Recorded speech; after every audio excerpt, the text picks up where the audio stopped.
action. Hey, welcome back to Show and Tell.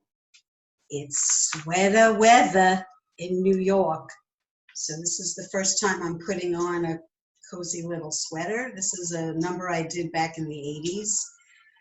Anyway, I'm Billy. I'm your host, and we're going to have a special guest today, direct from the UK. In just a moment, I'll be introducing her to you. I wanted to remind you, if you like my podcast, please give it a thumbs up just below. If you want to be reminded next time I'm coming out with an episode, hit the subscribe button and that little bell next to it. You want to press that, ring that, and you'll get notifications when a new episode is out. I am Billy Toy on Ravelry and on Instagram, and I think those are all the things I need to tell you. I'll be right back with my guest.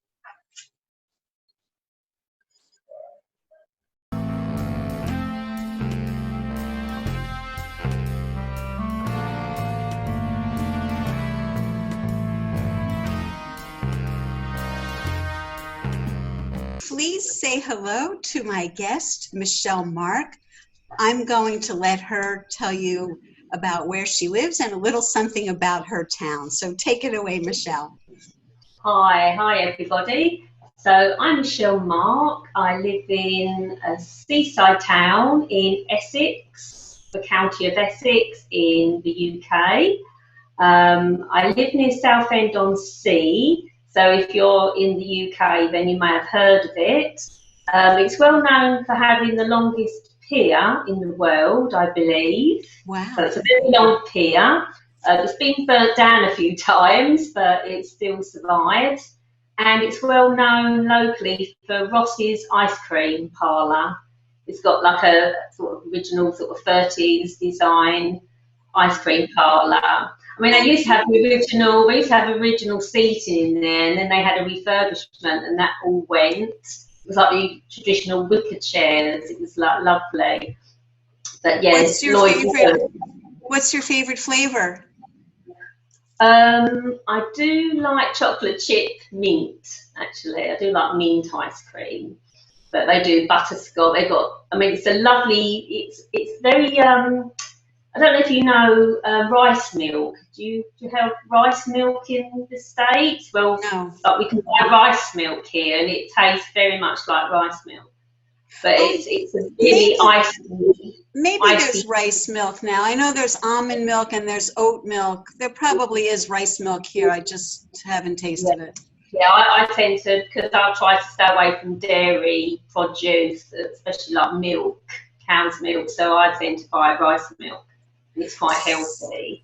So let me interrupt you a second, because I have pulled up a picture from Westcliff-on-Sea. I think this might be near you.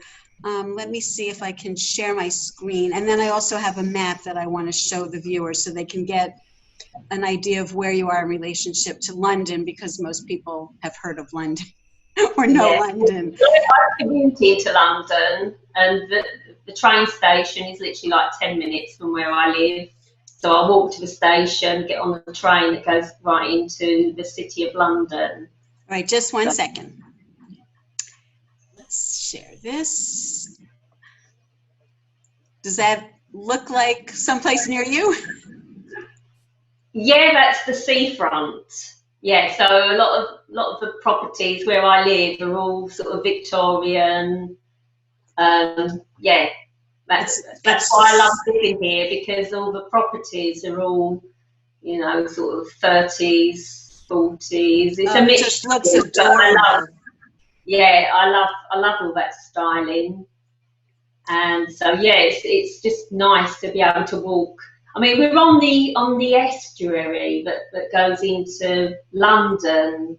So it's an estuary town, but basically, so we're not far from London. So you're over here where my pointer is, right? That's right. So the river goes all the way into London from here. So we're on the estuary.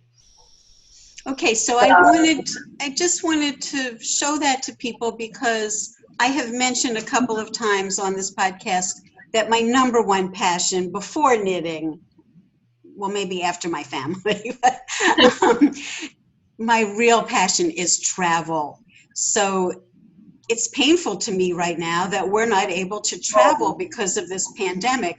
So I'm sort of living vicariously through you being over there, and the accent and the beautiful sea and those darling houses and your darling house. The interior is just so perfect for what we talk about on this podcast. So let's start to talk about some of your sweaters, because I think you have some goodies that you want to share with us. I do. So I do like working with more than one colour. I like texture, but I also like intarsia and ferile. The one on the form at the moment, that is like a ski jumper that was from a Stitchcraft 40s magazine. I kind of collect lots of knitting patterns from the 40s and 50s. I've got quite an extensive collection now, so I've kind of slowed down in sort of buying new patterns. Do you have any idea how many patterns, vintage patterns, you own? Have you ever counted? I've never counted, but with the magazines, you get more than one pattern in each magazine. So I'll probably about 200, possibly. But I know that in my lifetime, I probably won't get to knit half of those. And I know that you knit. I know that you knit certain ones over and over again. I do, but I do get bored. If I knit one twice, I then have to go on to something else. But I do normally have more than one project on the go at any one time, because if you knit with 4-ply, it takes a long time. So I tend to have a double knit or an Aran weight knitted in tandem because it's quicker to knit up. So I'd always have more than one project on the go at the moment. I'd like to share with you just what I'm knitting at the moment, which I started yesterday. It's a check design. I'm knitting it in a royal blue and emerald green, so that's going to be quite colourful when I've finished. But because the needle size, it's on an original size 12 and 10 needles, it's going to take me quite a while. So I've started it already. So I don't know if you can see. Excuse me, I'm not up on the needle size conversion, so I don't know in US what that translates to. Okay. It looks very thin. It is, because it's 4-ply wool. It tends to be an imperial size 12 and 10.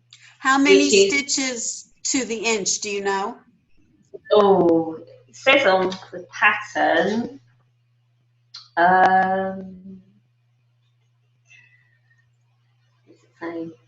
7 stitches to the inch. Oh, okay. So that's maybe like a size 2 US needle.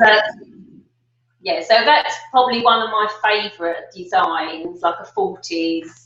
And yeah, so I've only got this far since yesterday. And where did you acquire that pattern? Because it looks like it's original. It's not out of a magazine. Well, I kind of buy all my patterns on eBay.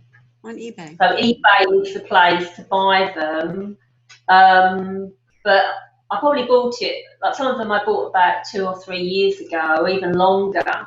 It's very hard to find original patterns on eBay. There's a lot of people selling copies, and I personally prefer to buy the original. It's just something unique about buying the original rather than a pattern that's copied. So I tend to, even if someone's selling a copy, like I actually bought one yesterday. Someone was selling a copy of a cardigan, but someone was selling the original. So the original probably wasn't as good condition, but because it's original, to me, it's worth more than buying a copy. So I paid a few pence more for buying the original. So yeah, No, I understand that completely. It's sort of more pure. It is, exactly, and it's got history. It's You like know, it's got cooking history. from grandma's cookbook instead of Yeah, a photocopy of her cookbook.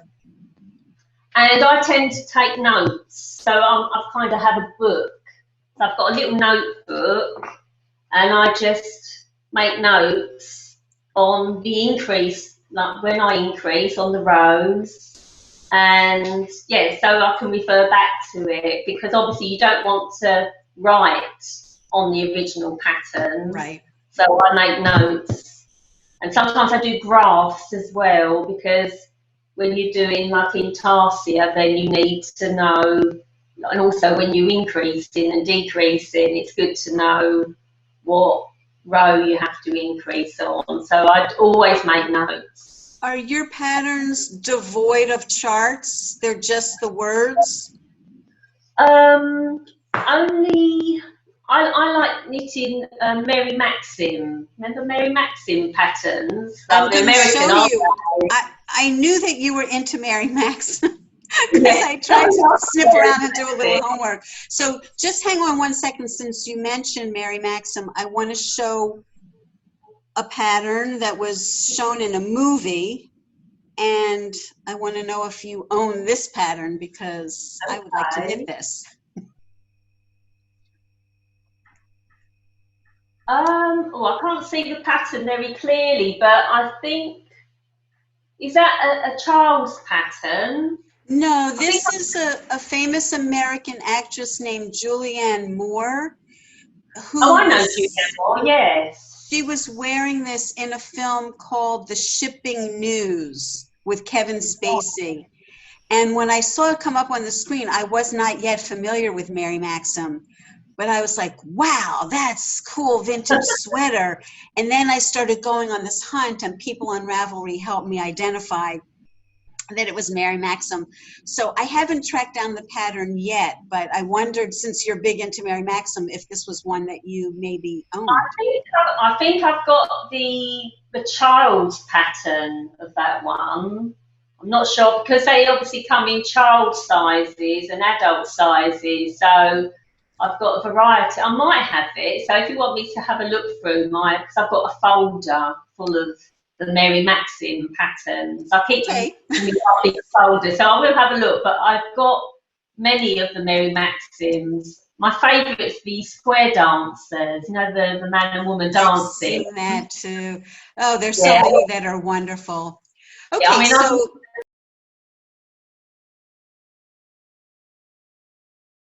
let's hear more about your sweater on your mannequin, and then the sweater that you're wearing. Don't forget to tell us about. Yeah, so the sweater on the mannequin's from a Stitchcraft magazine. Now there is a hat. I'll show you the pattern actually, because I've got a folder. So all the patterns that I knit, I made a folder.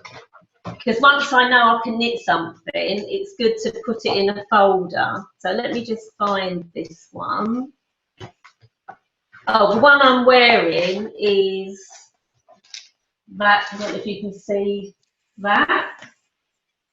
That's the one I'm wearing. Yes, now we can see it. Yeah, that's from a Stitchcraft magazine.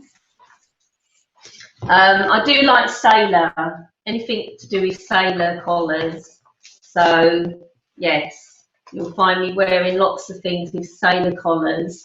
You seem to be going through a blue phase now. I've seen you wear other blue sweaters besides the one on the mannequin and the one you have on. Yeah, blue's my favourite colour. Actually, I thought I had it in here, and it's typical, I can't find it now. Yeah, I thought I had it in this book. It must be in one of my others. But anyway, so it is, oh, here we are, that's it. So that's the original, hang on. Oh, fantastic. And you have to have the mittens. The mittens are great. I've got the mittens. Now the thing is, I knitted the hat, but I haven't finished it off because I wasn't quite sure how to finish the edges. So it's kind of like a little pix. It's got the pointy bits. Oh, cute. So I might have to kind of put it, you know, sort of do like a. Oh, it's adorable. Maybe somebody who's watching will comment below and tell you what they've done. Exactly. So that's that one. No, I'm going back a bit, but when I first started knitting, I never, like most people, when they start knitting, they knit scarves and hats. I never knit a scarf until recently. Oh, well, anyway, most people start by knitting a scarf. Anyway, I don't know if you can see, but this was my first, this is what I knitted first. My first ever knit, which is, I think it's a 50s bolero cardigan. Yes, it looks like 50s bolero. Yeah. So that was the first, because it was in a chunkier yarn, that was easy for me. So that was my first ever. I haven't got any anymore, but when I first started knitting, that was the first challenge I had. And so I've just knitted jumpers and never scarves. Obviously, I knit hats to match my jumpers now. It's but lucky for us. It's lucky for us because I know we're in for a treat with what else you're going to show us. Right, so do you want me to start then? Should we start? Right, so this is quite a popular design. I don't know if you can see it. It's a 40s design. Yes. Yeah. So this is quite a popular one. If you look on Ravelry, there's probably quite a few people knitted this.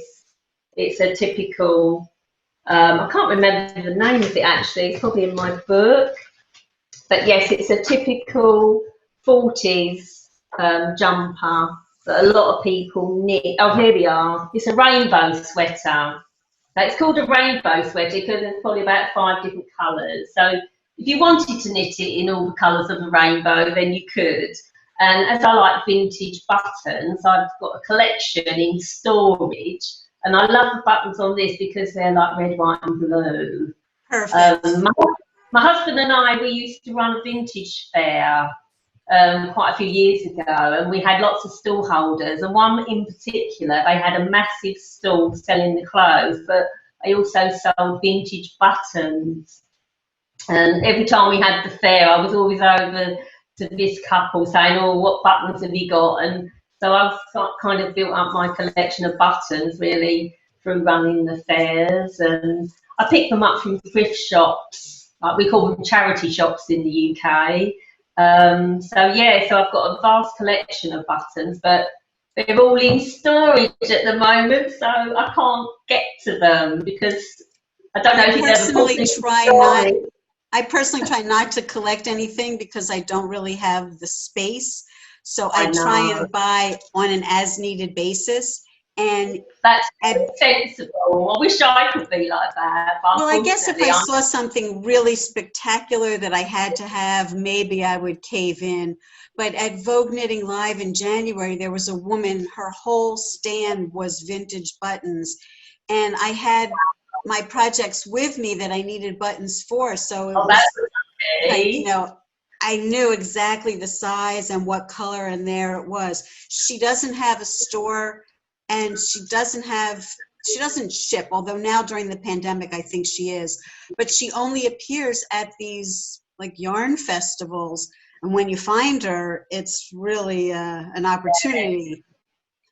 Yeah, I love vintage buttons. I mean, sometimes if you want a particular shade, I look on eBay and I look on Etsy, and sometimes you just can't find the original. So I do have to buy modern buttons. But if they're slightly quirky, one of the things I'll show you in a minute, one of my sweaters, it'll have an example of a modern button. But sometimes they work. They look sort of vintage, even if they're not. So you can get away. Sometimes it might be plastic made to look like glass, and it can work. Yeah, exactly. But, you know, you can't always. But sometimes you can get around it by having self-covered buttons. Another example is this one. I don't know if you can see that one. It's like a little zigzag. It's also blue? Yes, it's blue. I do like blue. I've only knitted this one in this style. I love like deco, you know, like the zigzag. I think it's a really nice eye-catching design. And this one has got self-covered buttons. So you actually knit over a, have you ever done that before? Self-covered buttons? It's very hard to see. In the episode where I showed my Aunt Matilda's dresses from the 50s, she had a dress where she made the covered buttons. And my 1940s cardigan that I did the episode on, I haven't done the buttons yet, but the pattern calls for a knitted covered button. So maybe I'm going to do that. But I think if I find a really smashing button, I might rather have something vintage instead of knitted. But it's a look. I mean, it's definitely a look. Yeah. I mean, you can buy... Hold it up really close to your camera so we can see just the button maybe.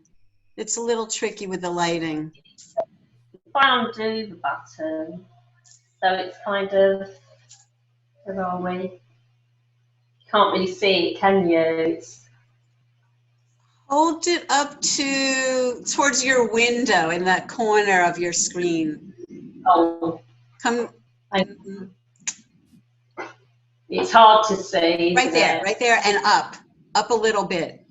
Okay, that's probably as good as we're going to get because it's against the light background. Yeah, it's really hard, but basically you can buy the shell of a button that you knit a piece and then you wrap the knitted bit and then sew it on that way. So I tend to buy those rather than knit the whole thing in wool.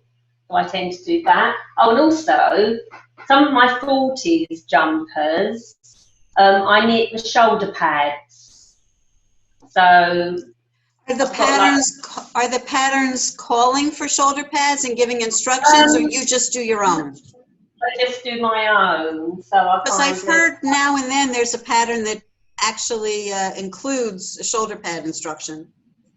It does, and I use wadding. I don't know if you've ever made cushions at all, but I've kind of made cushions in my lifetime. I went on a course to learn how to make curtains and cushions. So I picked up like to use wadding. So you stuff the shoulder pad, like the strip, you sew it together and you stuff it with wadding and then you put it on the shoulder, like sew it into the shoulders. That gives you the shoulder pad. So it's always obviously the 40s was all the shoulder pads. Like again, as you can see, another zigzag example. I love the zigzag. This has got modern buttons on the back. I think at the time I couldn't find any. It's really hard to get like a olive vintage buttons. I suppose I could have had cream, and I suppose at some point I could change the buttons if I wanted to. So yeah, this is another favourite. So that's the two zigzags. On the same sort of ferrule theme, there's another style that I've knitted. Oh my goodness. That's intarsia again. That's from an actual book. It's from an old 40s book, which had loads of nice little patterns in it. So actually, another modern book you can buy with this patterning is the Susan Crawford, one of the Susan Crawford books. Stitch in Time. She's actually got this in one of her books. So, and actually, one of her books had, there's another favourite, but I haven't got it here, but it's called the Sea Waves Sweater in one of the Susan Crawford books. And I actually, you told me that you sell some of your work. Do you have examples of some of the things that you're selling currently? And where can we find you if we want to shop with you? So it's Michele Marck Knitwear on Etsy. Okay, I'm going to put that on the screen. So this is really, really for winter time when it's really cold and snowy, or if you love skiing. So imagine back in the 40s when people used to go skiing and the women used to wear these really cute jumpers. This to me is the ideal ski sweater, and it's my own design actually. So I knitted it from a plain pattern, and I took the two-tone design from another pattern. So I like to mix and match. So the actual pattern was a plain design, but to make it thicker, if you use another colour, it just makes it thicker, and it's really warm. So imagine on a winter's day when it's all snow outside, this is a perfect jumper to keep you warm. And I knit this is one that you sell? Yes, this is my own, but I have got a couple of these that I'm actually selling at the moment. And the ones that I'm actually selling with two different versions of hats. So you've got the little cap, but also a beret, because sometimes you might want to wear a cap, and for another look, you might want to wear a beret.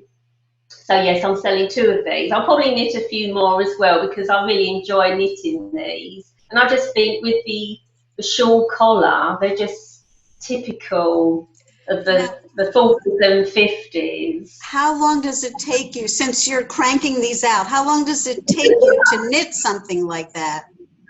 Well, I do try, because I work full-time, so I'm not a full-time knitter. I tend to allow, this will probably take about 8 weeks for me to knit. So I'm not churning them out. You imagine how many weeks there are in a year. I probably might knit a dozen in a whole year if I'm lucky, because working full time, I have to fit this all in my spare time. But that sounds so fast to me, because I feel like I'm sitting and knitting all day long, especially during lockdown. And in 2 months, I don't know if I can make, well, some sweaters maybe, but not something with color work like that. And these are pieces that you're sewing together. It's not a one piece from the top. No, it isn't. It's back, front, sleeves, and then two. And setting in that collar and setting in the sleeves, it's work, besides all the color work. So I think it's very impressive to do that in 8 weeks, especially with everything else that you're doing. Do you knit continental or English? I'm probably English, and I wouldn't say I'm a fast knitter. I'm not a continental knitter. I would love to be able to knit really fast, but it's something you've got to, it's a technique that you've got to really sit down and master. And I'm left-handed. I don't know if that's a disadvantage, but I think that's why I knit rather than I crochet, because a lot of crochet, if you look at somebody crocheting, if they're right-handed, it's very difficult unless you're looking in a mirror at how to crochet. So it's something that I admire, anyone crocheting, but it's something I can't do. I can do a simple crochet. There's like a chain stitch that you can do as an edging, but that's as far as it goes. But I do admire the crochet. But hey, maybe one day when I've got some time, I can master the art of crochet. But some of the knitwear, I mean, I love this. This hat is just so cute. The little, I don't know if you can see it, little bobble tassel. Yes, little texture. And I just like cute. Cute is my thing, and obviously in the 40s and 50s there was a lot of cuteness in the designs, and that's why I just love them. It's just such a passion. I know some of the other people that you've had on your show had some sweaters with pictures on them, like cute little. This one's got sailors on it. I don't know if you can see that. Adorable. Yeah, it's like a jack tar. I think they're called jack tar. So this is my own sweater. I've got them on the back as well. Wow, Michele. This took ages because I actually knitted them in. So I didn't sew them on separately. I actually knitted them in as part of the pattern. They look like they're popping out a little three-dimensional. Is that? Yeah, they are a little bit. I think, yeah, they are slightly raised. I think that's how it worked out in the pattern. But yeah, so I had a graph pattern. I think this is from a stitchcraft. I think it's from a stitchcraft. So yes, I had the graph, and I sort of blew it up so it was bigger, so it was easier to work in. But it's just, you know, I've knitted two of these. I sold one, but the one I sold, it was just the sailors on the front with a plain back, because it takes ages. I can imagine. I can imagine. In an upcoming episode, I'm going to show two intarsia sweaters. They're probably not hand knit, but they're of the period, the 30s and 40s. One is of Roy Rogers, and the other is of Joe DiMaggio, the famous American baseball star.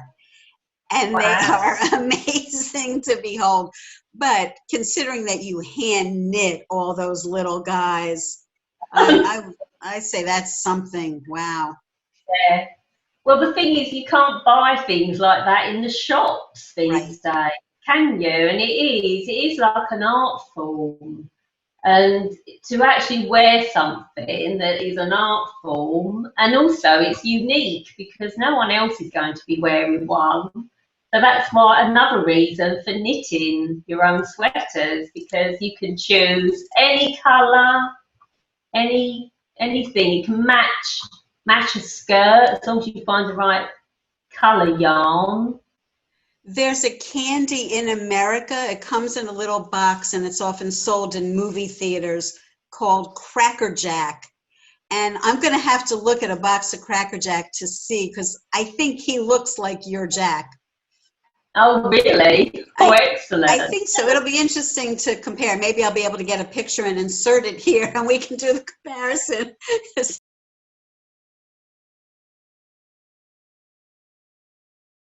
It's a candy from my childhood, because it came with a little toy inside the box.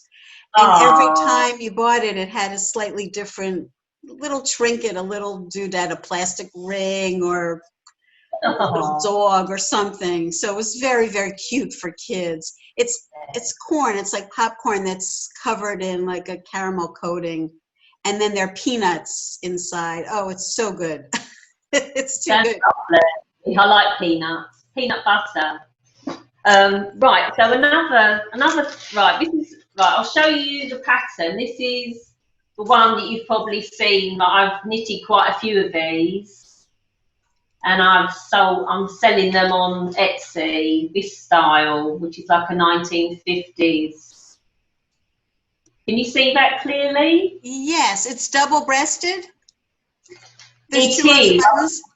Yeah, I do like double-breasted. So I do like tweed. That's my trademark, tweed. I love knitting tweed. It's very British. Yes. Very British to knit tweed. So I'm waiting until I get to the Edinburgh Yarn Festival someday to buy my tweed. Okay.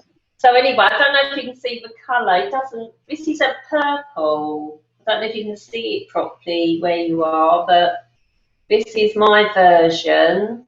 It's probably lighter than what you can see on the screen, but it's got a moss at the bottom, and the moss, like a moss on the sleeve, and yeah, double-breasted. Now this has got modern buttons.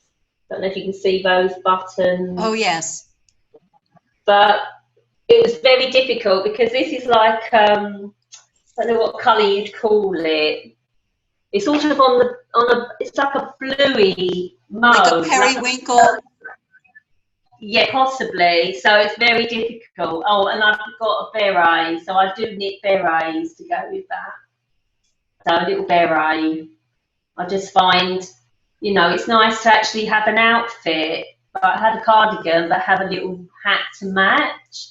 And a lot of people that are into the 40s and 50s, they do like to have their little outfit, their hats and their little jackets. I just recently knit something with a hat to match it, but I'm looking for the perfect beret still. I just want one that's the perfect size for me and very plain. I don't want any like star design or seams. I just want like a real Parisian, almost like a felt kind of a beret. Oh, what, one that's already made, you mean? No, I want it to look like that without being felt. I want to be able to knit it in the same yarn as a sweater, but I'm on a hunt for the perfect pattern for me, for my taste, my aesthetic. Yes, of course. Right, so the next one, this is the last one I've got to show you. This is my sample of the lace work. I don't know if you can see it. Well, it was great when you were holding it up away from you because the sunlight was shining through the lace, which was amazing. Oh yes, of course. Hold it away from you so we get the sunlight. Yeah, like that. Can you see it? I don't know if you can see it, but keep going. Yeah. And it's got cable. It's got a cable on the collar. Yes. Wow. Now I've got two of these. I've knitted two. This is the second one I've knitted. I kind of had it in my basket and I hadn't done anything with it. So during lockdown, I decided to finish it off. And it's got lovely vintage buttons. I don't know if you can see those buttons. It's very hard to show you, isn't it? The buttons, but they're really cute. I don't think they're glass, but yeah, it's hard to show you, isn't it? No, it's good. Yeah. I can see them. Now, the good thing about this is the actual pattern is the same as the yarn. So as I've collected vintage yarn, I realised that the pattern required this yarn that I had in my collection. And I had enough of it, so I will knit probably a turban to go with this. So I love knitting turbans. What percentage of your yarn would you say is vintage as opposed to contemporary? Probably half and half. Wow. Now, where are you finding this vintage yarn? At these consignment stores? Well, a few years ago, when I started buying all the patterns, I was buying up all the vintage yarn on eBay. eBay was the place where I was buying all this vintage yarn. So I just went on a mass spending spree. Anyone would think that, you know, it wasn't going to be available tomorrow. I just went mad and just started, you know, that's when my obsession with all the original vintage patterns started. And obviously to have the vintage patterns with the vintage yarn, it just makes it more unique, doesn't it, to use vintage yarn. So yes, I've got my wall shelves full of vintage yarn, but most recently I have been buying modern yarns, and some of them are really nice. I prefer merino wool, is really nice to work with. Obviously, I like Debbie Bliss Donegal tweed, or any other Donegal tweed. There are some people that sell it by the skein. I used a different Debbie Bliss yarn for something, and it was just a pleasure to work with. Cashmerino, Debbie Bliss Cashmerino. But I was going to ask you, of your vintage yarn collection, what colors really stand out for you as being different from what people would use today? Well, I've got some yarn that I haven't used yet, and it's like a peacock blue. I mean, peacock blue is really, I think back in probably the 30s, a lot of women used peacock blue was quite the rage, wasn't it? Probably in the 20s and 30s. Probably when they opened Tutankhamun's tomb and there was that whole Egyptian revival thing. I can imagine that would be a color.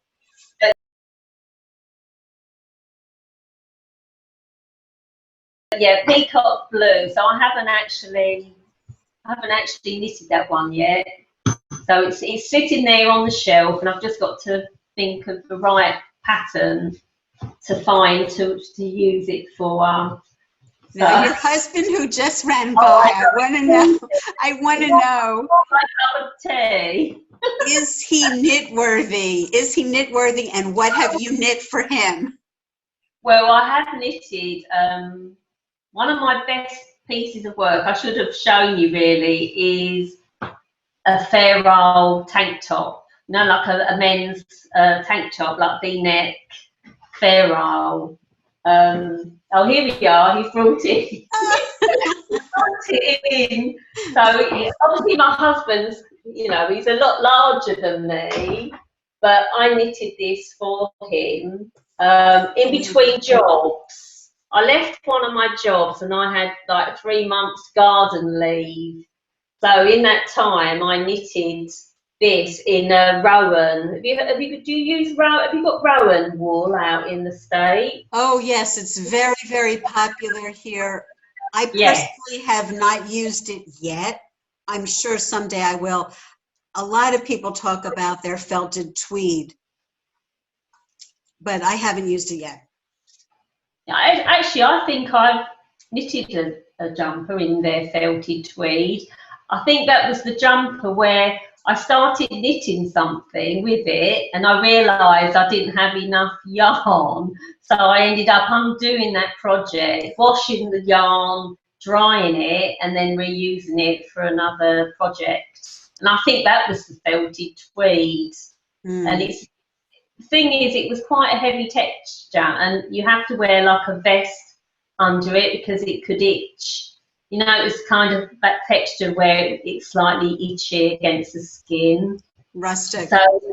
So with a lot of my sweaters, I wear like a vest underneath so that I haven't got, because it can be a bit itchy, I think. If you wear something that's a higher percentage of wool, it can sometimes, if you get a bit hot, it can sort of aggravate the skin. So I tend to wear vests under them.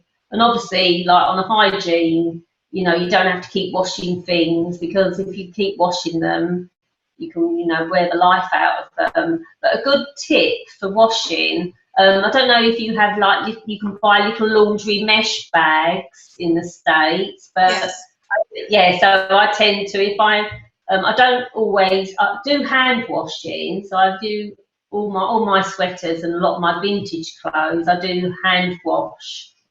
And I do spin them in the washing machine, but I put them in mesh bags and I put them on the spin. I'm just now drying a sweater that belonged to my mother. This is still quite wet. Eventually, I took the fur collar off. There's a mink collar that snaps on, but I washed it this morning and it's out to dry right now. Right there. You have to be really careful, don't you? Because I do buy, I do like Jaeger, vintage Jaeger. I like some of the, like for work, I try not to wear my sort of homemade sweaters because I can get too hot. When we used to work in an office, when I used to work in an office, I'd get too hot in my sweaters. That's why I've started knitting cardigans. Because if you wear a cardigan, you can wear a little blouse under it, and then you get too hot, yeah, you can take it off. So I've started knitting quite a few cardigans now because I get too hot in a sweater. You know, if you're in a warm place, you can get too hot. So I have a question about your vintage patterns. Of all the patterns that you've knit, it seems like you have a vast amount of experience. What are some of the things that you've encountered that really were challenging for you? Because I know that these patterns are not written the way patterns today are written. Often there's no schematic, there's no measurements, it's one size only. But and I think some of the abbreviations, maybe the nomenclature is a little different. What things stand out for you as real challenges that you've encountered? I think if there's something wrong, sometimes there is something not quite right about a pattern. So I tend to work it out. And obviously, sometimes when you're knitting, you might go a bit wrong yourself. So you can get out of mistakes When sometimes you quite say easily. you try and work it out, are you working it out before you're knitting, or it's like you're following along the pattern and you arrive at this thing and it doesn't look right, and now you're scratching your head and going, how can I figure this out? Yeah, I tend to like recently I was knitting like a lace. I think I might have showed it to you the other day, a lace cardigan, and I followed the pattern, but I like it when it tells you how many stitches you should have on your needle at certain stages, and it didn't. So I had to work it out myself, and in the end, I think I knitted one sleeve. And then when I come to knit the other, because it was like a lace pattern, although it was a chunkier wool, one sleeve was wider than the other. So I ended up undoing one sleeve to the armhole. And then I had to, because one was longer than the other, but it wasn't as wide. So what I did, I pinned when I got to the armhole, I pinned both together, so I knew as I was knitting that the width would be the same. So I wasn't, where the pattern said decrease one stitch at the beginning of every row, I was skipping like every other row because I wanted to make sure it was the same width, the sleeve each side. So there's little things you can do to kind of get round it. But yeah, I find like I probably won't knit that pattern again. I've got plenty of patterns. The left sleeve had different instructions than the right sleeve? I think the problem is because it didn't tell you how many stitches you should have. I mean, it's my fault really. I should make a note in my book at what point on each row, when I get to a certain row, how many stitches I should have on it. Because the pattern didn't say, that's when you have to start writing it yourself. So if I did ever use that pattern again, I would make a note how many stitches I had on my needle. I see. Because I find when you're knitting a pattern and it tells you, say it's one where you've got the cast, you sort of knit a few stitches and then you make one, when you get to the end and then you start increasing, you might end up increasing on one sleeve on a certain row, but you don't when you come to knit the other sleeve, you know, you kind of, and then you could end up with more stitches at row 35 than the other, you know, that's the thing. It's And kind of... You don't knit the two sleeves at the same time? No, but I have done once, but I think that's the best way to do it, isn't it? You knit them both at the same time. Do you do that? Because I think a lot of people do that, don't they? I try to. I do try to, for that very reason. And I do hook them together so that I know, and I try not to stop in the middle because then I don't know, was I going this way or was I going that way? I try and work across both so that I'm clearly at the end. Yeah. And my yarn will be on the left side of both sleeves, and then I know I'm going back the opposite way. Yeah. Yeah. But yeah, sleeves are everyone's bane of their existence. And I hear people talk so much about, I'm on Sleep Island, I knit one sleeve. And the challenge with sleeves is if they've got stripe, you've got a stripe on the body, and when you come to do the sleeves, you've got to line up the stripe in the sleeves. But a way around that is if you've got more, if you can stretch it, and you've got a bit loose up at the shoulder, you can gather it. So you can kind of work it in. But the main thing is that your pattern matches. I was reading a blog. I was reading someone's blog on the internet where they showed a sweater that was commercially manufactured in a catalog. Like there was a picture of it in a catalog. And it was plaid. The stripes were matching up from the body onto the sleeve. So they matched up going this way. as well as this way, both ways. And this was like, the person writing the article was saying, you know, if they could do it, then we should be able to do it. Yeah, I think we should. But if I show, But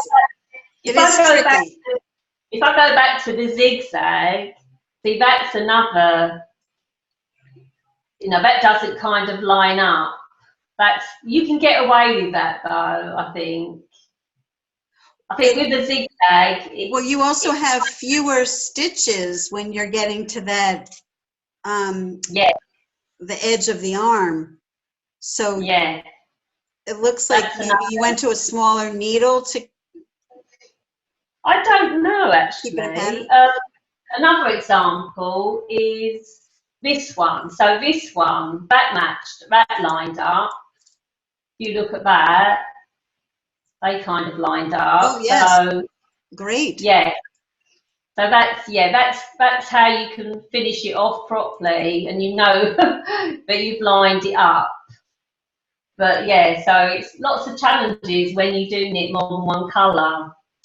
So yeah, that's my speciality really. I mean, I have got more things I can show you, but I thought if we just concentrate on a few of the more, you know, my favourite is obviously more than one colour. And I do like lace, but I must admit I don't enjoy the lace as much. A simple lace I don't mind, but the more intricate, when you start using cable, like this pink one. I mean, I love the collar because the collar's got this lovely cable design. It's very different, yeah. Really fiddly. I do enjoy it, but you can't just, you got to concentrate. It's not one of those you can just literally just sit there. You've actually got to have your head, you know, what have I got to do next? Because it's easy to go wrong. Have you used Knit Companion for any of these patterns where you put it into this software? I mean, you can upload right from Ravelry, and then you can keep track of where you are in the pattern. And if there's a chart, you can keep track of where you are in the chart also. It's quite a handy tool, especially for things that are complicated. Yeah, no, I haven't used that. But yeah, so I do like pictures. So with the Mary Maxim, I do like knitting those. And I've even knitted, I mean, I've got one that I've kept for myself with aeroplanes on it. But I think I kept it because I think I went slightly wrong on the bottom of it. It should have been like a blue, and I knitted it in white. And you know, when you think, oh, I can't sell that one, I'll keep it. So it's kind of my cozy sweater. Like on a cold day, if I've got to go out, I'll just wear it. I tend to wear it around the house. So it's got aeroplanes on it. But I do want to knit some Mary Maxim for myself. I've got some really lovely, like the American, Native American designs, some of those.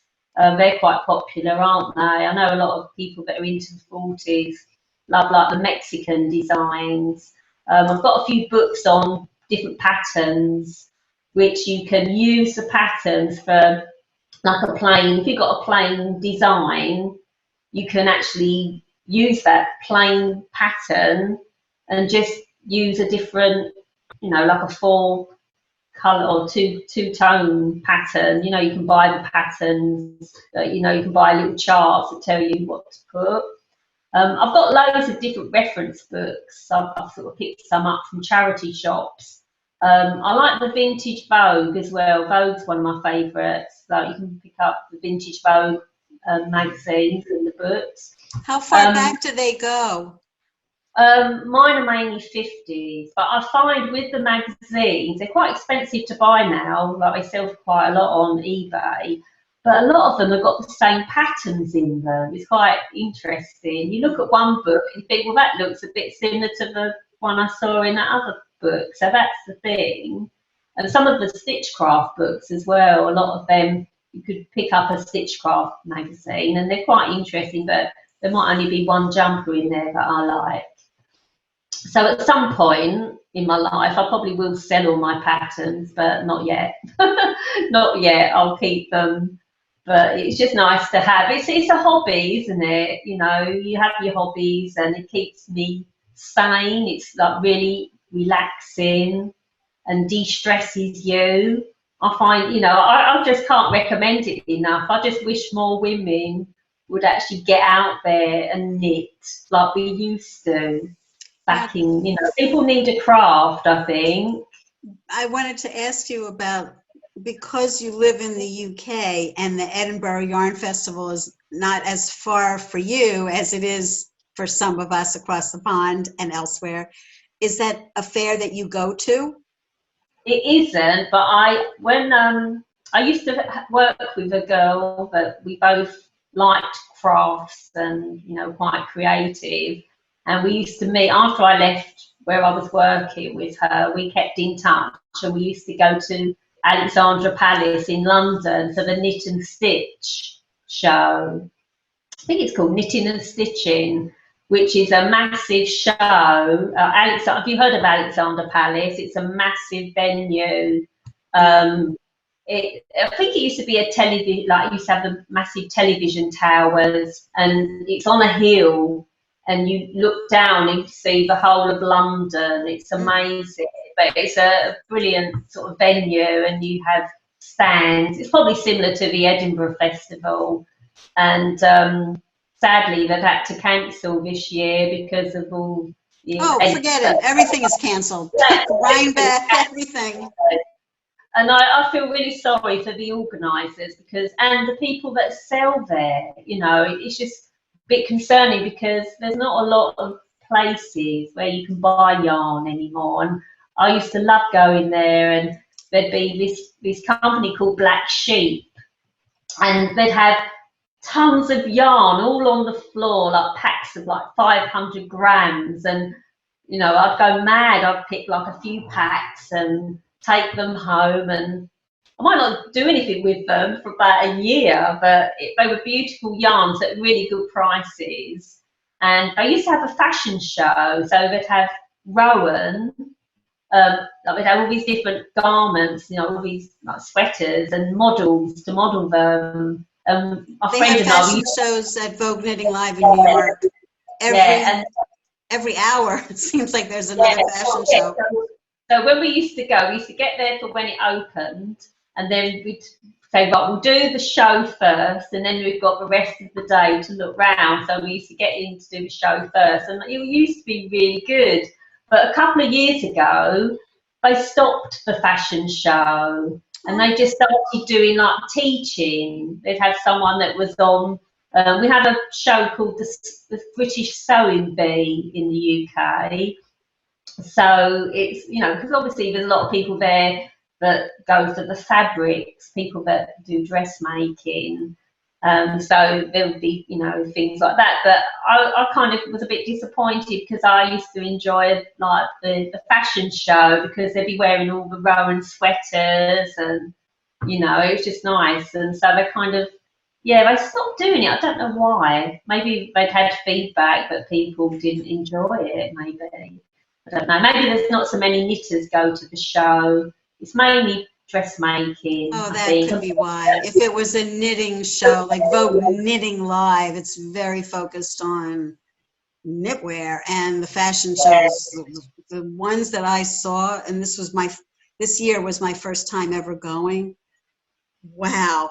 There's some really, really crazy, creative people out there. I know there are. And not a lot of vintage. Not a lot of vintage. So well, you've got all these. We have to spread the word.